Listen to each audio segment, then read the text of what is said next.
Good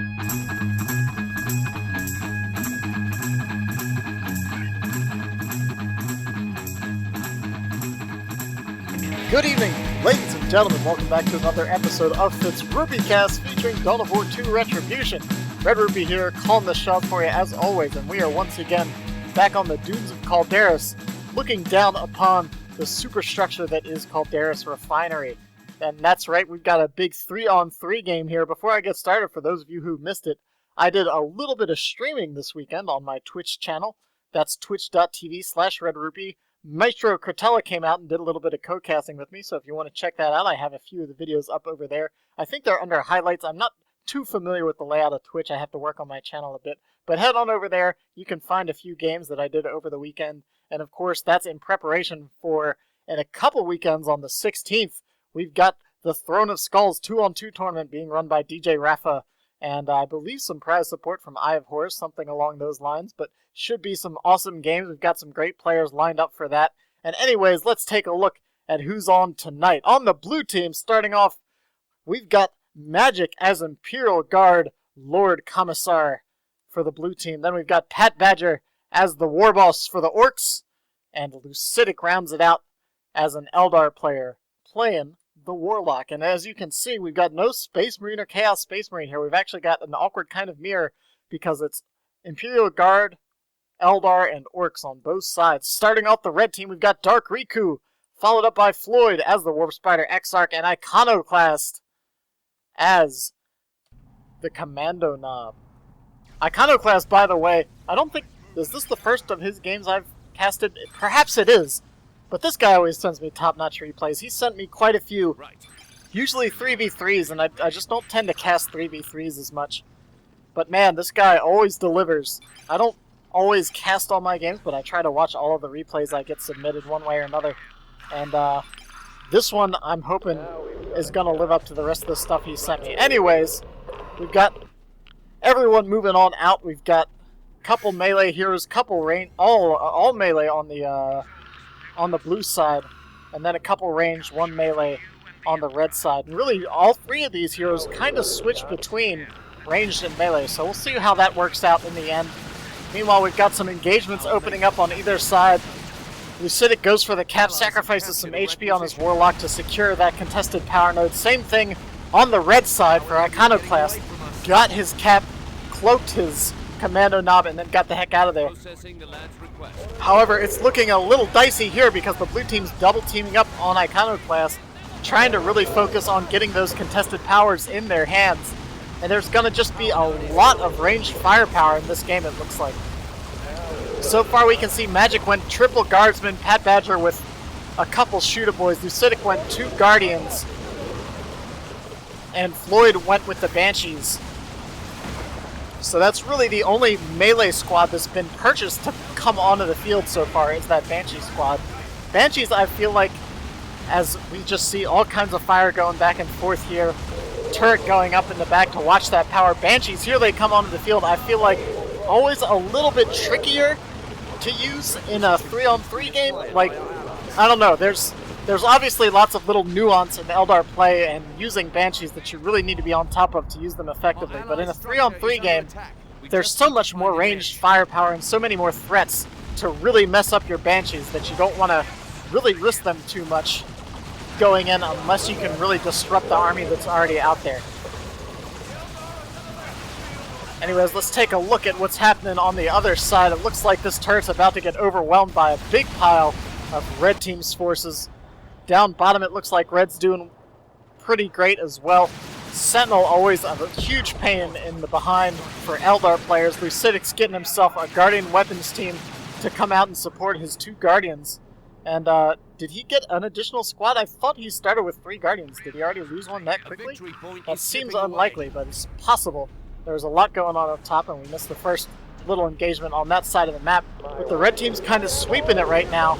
Won both of the primary engagements right here. Lord Commissar's heading out here. He's already got his Power Sword upgraded, which is an interesting choice. Normally you only see the Power Sword purchased for kind of that damage boost and that knockback against Space Marine and Chaos Space Marine, because it does get such a nice damage boost against those heavy armor squads early on in the game. Guardsmen in a lot of trouble, getting torn up by Slugga Boys right there, but it looks like they're narrowly going to escape with a couple members. And meanwhile, here comes some Eldar support between Shooter Boys, Ludas, and a couple squads of Dire Avengers down here. It's going to be very difficult to push up. Floyd's getting himself a Guardian's weapon team. Magic has some Catachan Devils coming out here shortly. And Icono's getting pushed back by the kind of constant double team he's facing over here. Guardians charging in, forcing off some Guardsmen down bottom. Looks like, what an arm on that guy. Bless a pile of Guardsmen. Only the Sarge gets out of there in one piece. And we're seeing a little bit of everything. Lots of range, no melee for Lucidic, but has himself a pair of Dire Avengers, a setup team, and some Rangers in the back as well. Which I guess will be primarily used to kind of harass that Sentinel and keep it from pushing in too willy-nilly without any disruption. But overall, Rangers not always the greatest choice against Imperial Guard, but we'll see how they work out in the end. Obviously, they're not going to do much against Guardsmen, but against Sentinels, Ogryns, Catachans, that kind of thing, expensive squads like that beyond the Guardsmen, they're actually reasonably effective. Warboss hanging out vanilla, but taking a ton of fire while he tries to cap this point. I'm not sure if he's going to get it. There goes some suppression fire, and he just barely escapes. Let's see if he goes down. He is going down.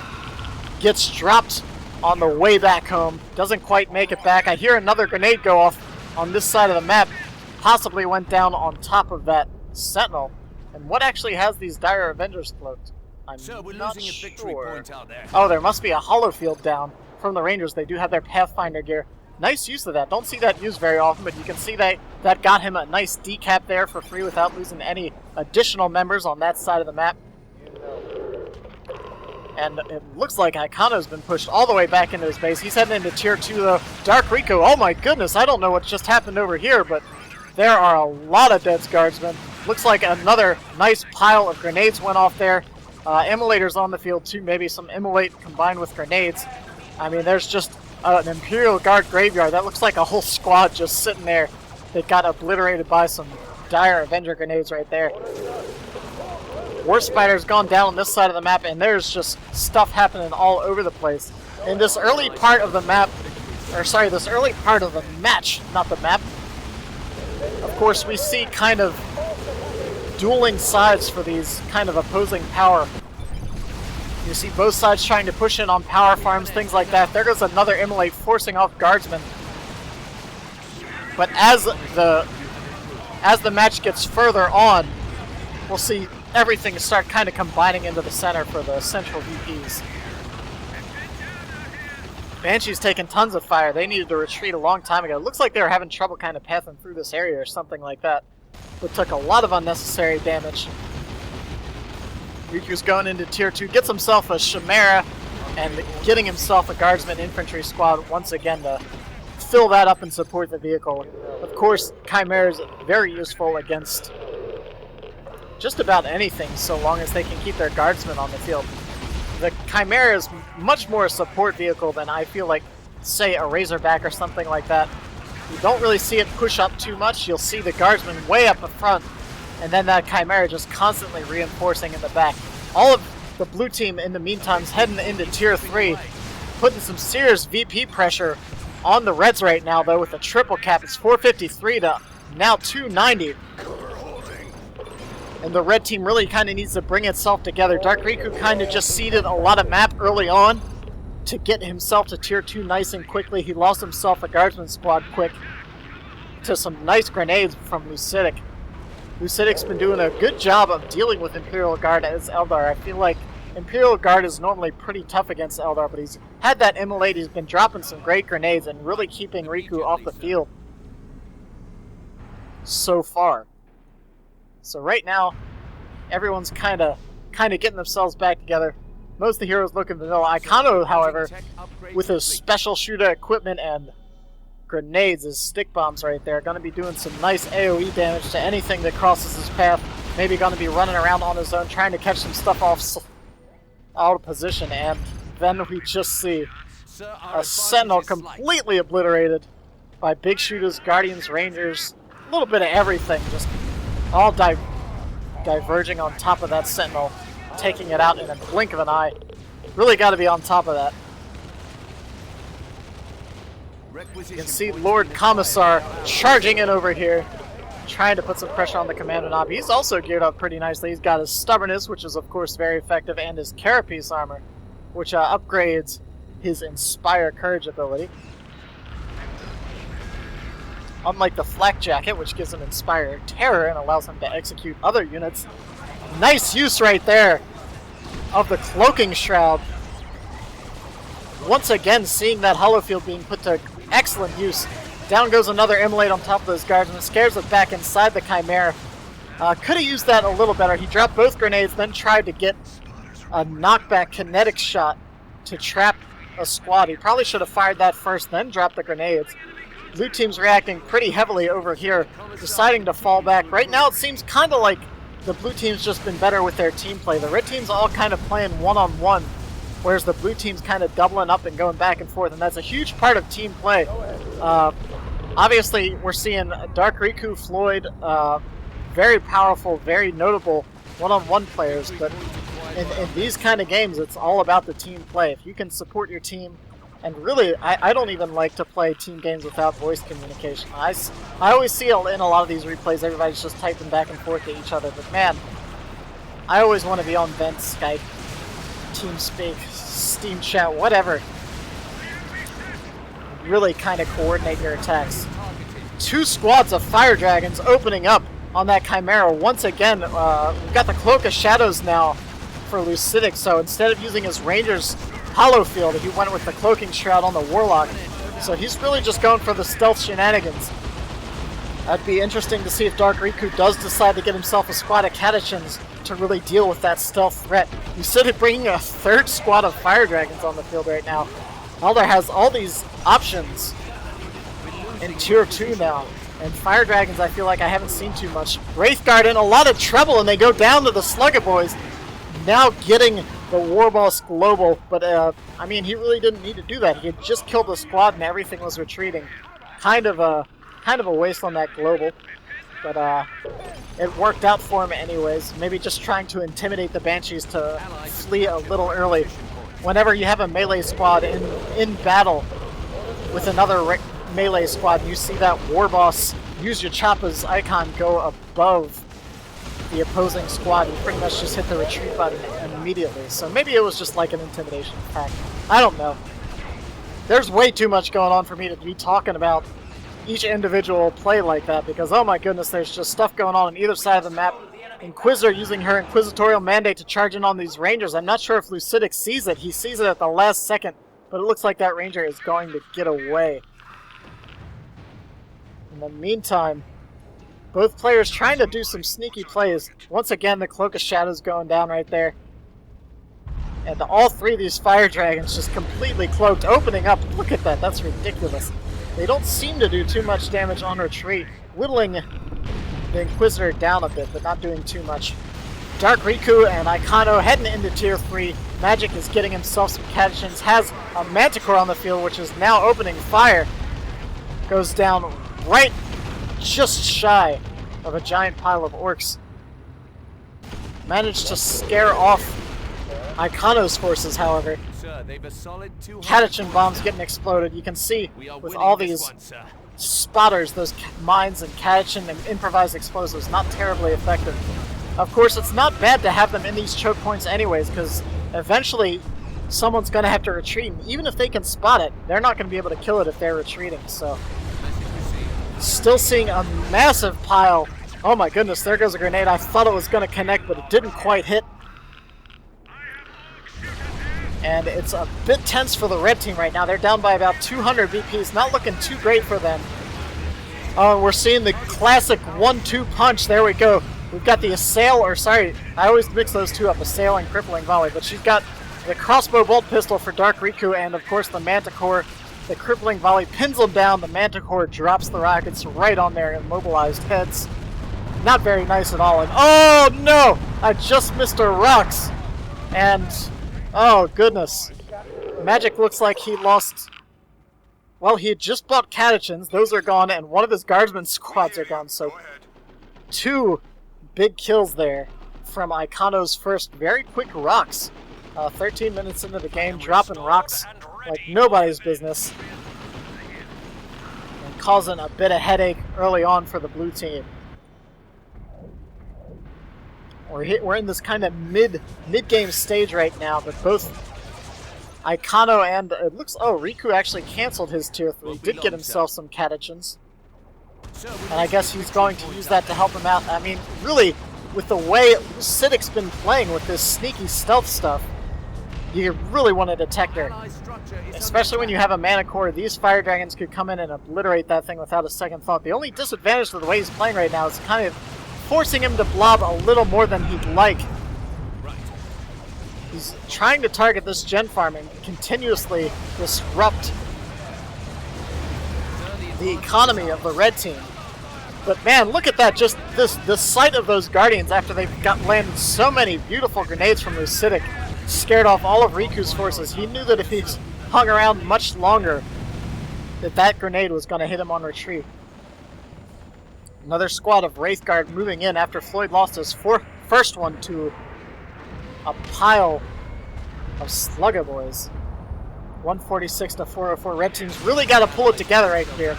Blue team's putting on some serious pressure. Dark Riku's heading into tier 3, and he's kind of just been stuck in his base, really. I mean, he's pushed out a little bit from time to time, but Lucidic just keeps coming in with that massive pile of Eldar firepower. And look, he actually used his Firedragons way over here to obliterate the second power farm, so really nice play right there. That makes a huge difference, and those Firedragons are also coming up on the rear of this looted tank, charging in headlong into the Wraith Guards and everything. His Orc Companion really needs to get in there and give him a hand, but it doesn't quite look like he's going to be able to do it in time. If those Wraith Guard get another nice volley or two on those Firedragons, they're in a lot of trouble. Down goes a grenade, tears up one squad pretty badly, but it looks like they're all going to get out of there. And there's just chaos everywhere, explosions, gunfire, tanks shooting, artillery, war spiders, I don't even know. Red team got what looks like a pretty reasonable push there. They lost both of their power farms, however, which might be a blow to their economy. Icono, however, has tons and tons of requisition who might be able to help them build that back up on their own. And a looted tank coming out here for Patbadger. Looks like Riku finally pushed his way out onto the field, heading into the middle of the field right now. While Lucidic was kind of distracted with his Firedragons, I'm assuming, on the far side of the map. That's the one problem with, in a team game, sending your forces all over the place like that, and then converging on one location is, if you all fight one front, you're going to give at least one front to the other team. I mean, obviously, that seems obvious to say, but a lot of people will say, oh, we need all three mid, we need all three top, and if the other team's paying attention and notice that you're all three blobbed up in one location, I mean, that's the beauty of this game, is you can't really blob too much. You kind of have to spread out eventually and hold that map. 133 to 322, however. And everyone's pretty much rolling into tier 3 at this point. Magic's still hanging out in tier 2. Kind of still reeling from that loss. And actually, that manticore went down at some point. I'm not sure what took that out. Possibly the looted tank here. I don't know what else would have gone back there. But Magic doesn't have any real anti-vehicle. And just as I say that, some tank busters come in, give them a little support for that auto cannon, and finish off that looted tank. Iconoclast sitting now with some flash kits, obliterating tank busters. And Dark Riku giving the Wraith Guard a little support, helping out Floid capture that center VP. Red team really needs to be on top of their VPs at this point in the game. They're nearing that 100 VP mark, and that's when things really start getting drastic. And you just know you need to get out there. Auto cannon trying to pump some fire into infantry, but getting greatly outnumbered and grossly outblasted. Sir, we're losing a victory point out there. sir. The advantage is Riku's ours. scaring off the majority of the Eldar forces once again with a manticore strike, but there's a fire prism on the field. Nice, pretty red fire prism. I have a thing for red, in case you guys didn't know that. And it's just going to start blasting those Wraith Guard. Not going to do too much. Needs to get a few more shots and stay out of range of them, but it can kite those guys all day long, so long as it can keep eyesight on them.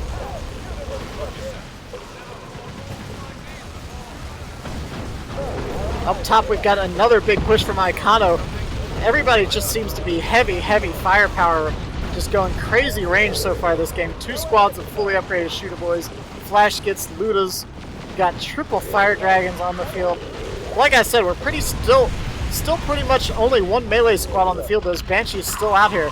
The Sluggers obviously made a difference early on too, and they're charging in to keep those Wraith Guard from having any real presence on the field. But man, against this kind of range firepower, you can see they're just getting kited all over the place. Then the Banshees come in for some quick kills. Fire Prism's moving a bit too far forward though. It's right on top. Here comes another Roks actually. And in the middle of the Roks also an Eldritch Storm. I think both Floid and Icono saw a golden opportunity to just drop some stuff right on top of that Fire Prism. It was surrounded by infantry. It wasn't really going to have an easy time to get out of there. That's something to always keep in mind too, is that you don't want to keep too much infantry lobbed up around your vehicles like what we just saw, because it can definitely slow down the pathing, really mess it up. That Fire Prism likely wouldn't have gotten out of, well, both of those nukes one way or another. But it's always good to keep that in mind. Kind of keep the paths, especially the escape route of your vehicles clear, so they can back up without getting caught on infantry. Once again up top, we got more manticore fire raining down from the skies right on top of Orcs. Those shooter boys level 4 though, they don't really mind. They took missile shots square on, and what did they lose? 1 member, so lost a lot of health, but only lost a single member, all things considered. Not too bad.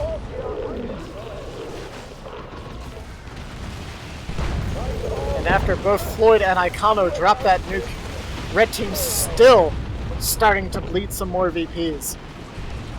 But here comes a massive pile of Eldar firepower to support Icono's Orcs.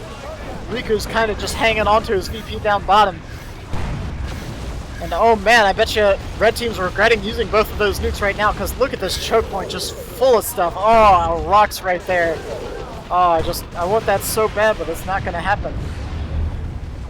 That's kind of exactly what I was talking about. If they were on voice chat, they could have called out that they were dropping a nuke there, and could have saved wasting 500 red. But anyways, the past is the past, and now in the present, everything is exploding. So 226 to 112. Red Team does have the VPs back in their possession. Riku's holding mid as much as he can. Some Wraith Guard fire. Very injured Wraith Guard heading in there to the center. Warp Spider getting upgraded with some entangling web. Not sure why. There's not too much melee he has to worry about, except maybe planning on using that on a hero or the Sluggers. That's about it. But we'll have to see. That's an interesting choice there. Warlock's still dropping immolates this late in the game. Don't often see the immolator. I haven't seen that war gear in a while. Nice knockback with the Warlock, then dropping a pair of grenades. However, Catachan's going to go in and dice up some Guardians and Firedragons on retreat, getting a couple extra kills there as those Eldar retreat through the Guardsman ranks. Up top, I mean, you can see both sides just struggling for VPs at this point, sacrificing units to the cause, and just look at the amount of damage output over here. You've got Guardsmen, Dire Avengers, Fire Dragons, Catachans. It's just brutal. Icono's bringing himself something else on the field, though. He's got a nice big battle wagon, nasty super unit coming out for the Orc here. Hopefully, have some serious impact. And oh no, that was the flash kits. That was Icono's flash kits going down on retreat there after taking a bit too much fire. That war boss looks like he snagged 1 or 2 right here, and then the last one dropped on retreat. That's something else I like about the persistent corpses that we see in the current Elite mod, is that you can kind of see the story of the battle even if you miss some of the action. You see where the corpses are laying, you see the units that are still on the field after that retreat, and you can kind of figure out, oh, I see what happened here. And that's great for me, because in games like this, there's just too much going on to be on both sides of the map at once.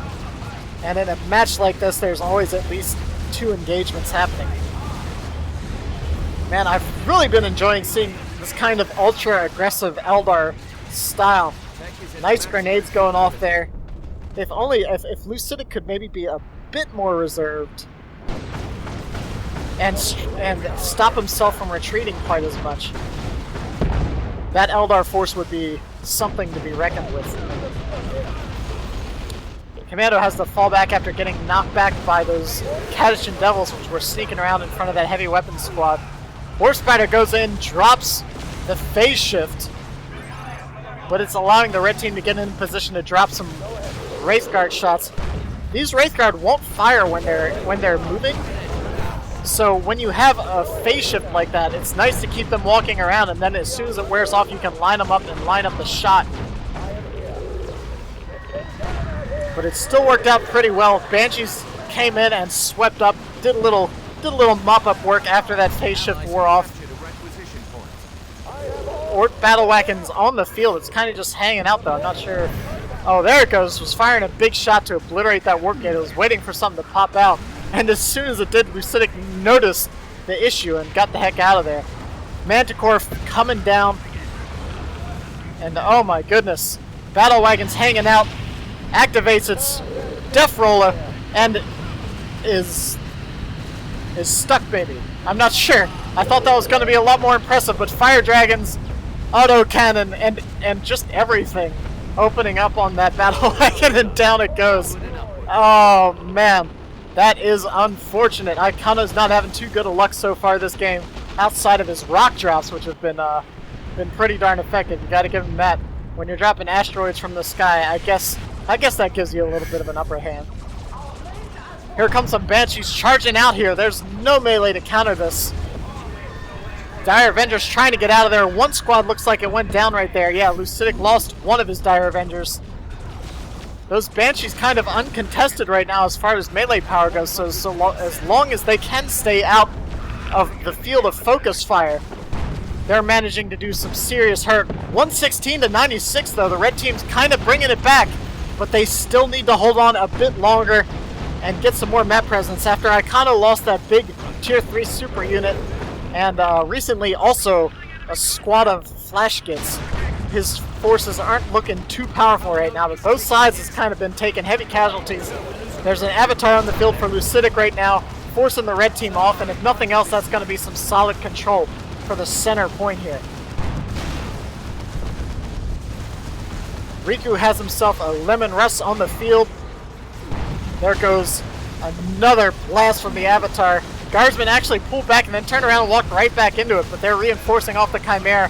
Riku doing a great job of kind of locking down this bottom portion of the map with these now 2 vehicles and all those Guardsmen.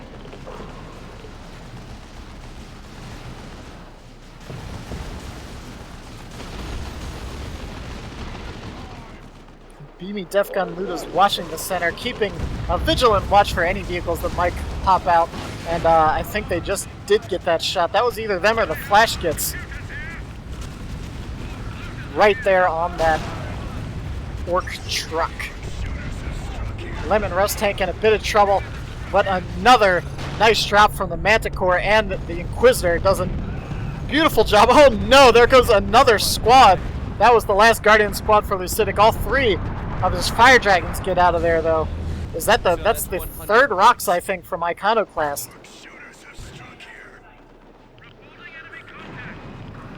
And oh man, here comes a rocket barrage in the center. Manticore dropping from the right side. Firedragons and Wraith Guards down in the south here. Warball stomping around trying to stab them. And, or I guess crush them. Claw crushes, doesn't stab, really. But this battlefield is already destroyed, and we've still got 100 VPs left on either side to whittle down here. Riku's still just camping middle, constantly reinforcing his Guardsmen. Guardsmen constantly repairing the vehicles. It's really a nice bit of combined arms here. Wraith Guard now out here as well. Here comes another Roks. This time from the blue team. Patbadger dropping it right on top of that Sentinel. Or sorry, that Chimera, not the Sentinel. And it looks like Riku actually, did he get out all of his squads? I think he did. He popped everything right inside of that Chimera. I thought he may have lost a guardsman squad, but I don't think he did. But yeah, it's always better to hop in the transport and then get the transport out. Don't just panic and move everything out. Put the infantry inside the transport, and that way, if nothing else, all you'll lose is the transport. It'll take at least 1 or 2 hits from those initial Roks, and then hopefully your infantry will be able to get out of there. Everything's coming through in the center once again. There goes the Inquisitorial Mandate, making that Inquisitor invulnerable for the duration of that capture, but the Warlock comes in and knocks her off anyways. That's one thing invulnerability doesn't protect you from is knockback.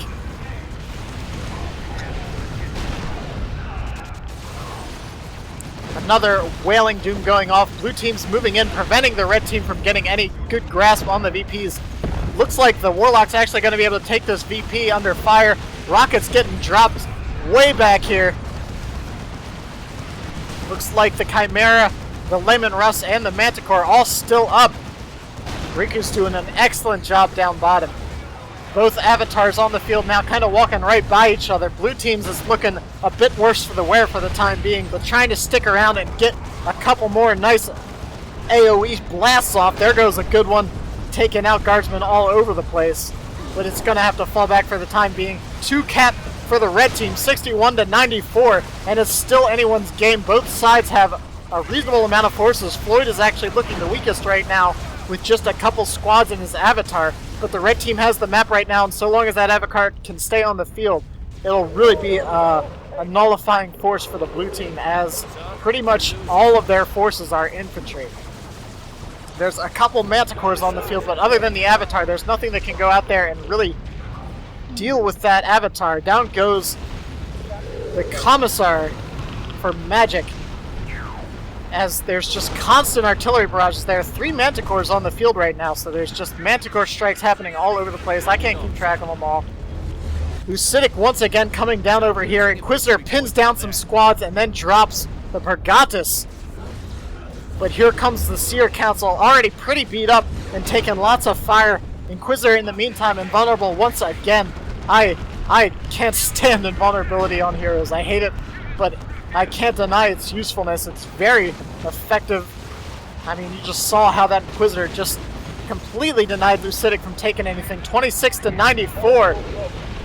And it looks like the red team might actually have managed to take this out. Tons of orcs going down up top for Iconoclast to another Manticore strike. Rockets falling in the center. Another Roks, a 4th Roks now coming down from Icono right in the middle of some orc forces. And that's the game. Oh my gosh. I don't even... Blue team throws in the towel with 8 VPs left, and... I mean, Jesus. Just look at this battlefield. This sums up this game perfectly. There's Roks falling, there's Manticore flares coming down, there's a tank, there's infantry everywhere. Oh my gosh, look at Riku's poor forces just sitting there in the middle of the map. Oh dear. Battlefield completely obliterated. And Icono, man, dropping those Roks. That was 4 Roks from Icono, a nuke from Floid. Floid actually could have dropped another one, I'm sure, by now, if he had so chosen. Pair of Manticores back there, the corpse of one on another side, and the red team, I thought the red team was kind of going to be down and out. I didn't think they were going to make it back out on this map. I honestly think that was pretty much a lot of Riku. Floid definitely was in and out of that match, lost his Banshees there finally towards the end, but with these 3 vehicles and his infantry, Riku just sat here for about the last 12 or so minutes of the games and did not yield. He lost the center VP there along with his team briefly, but from that point on, this bottom VP stayed in the red team's hands, and with Icono's help harassing the top and just everything else.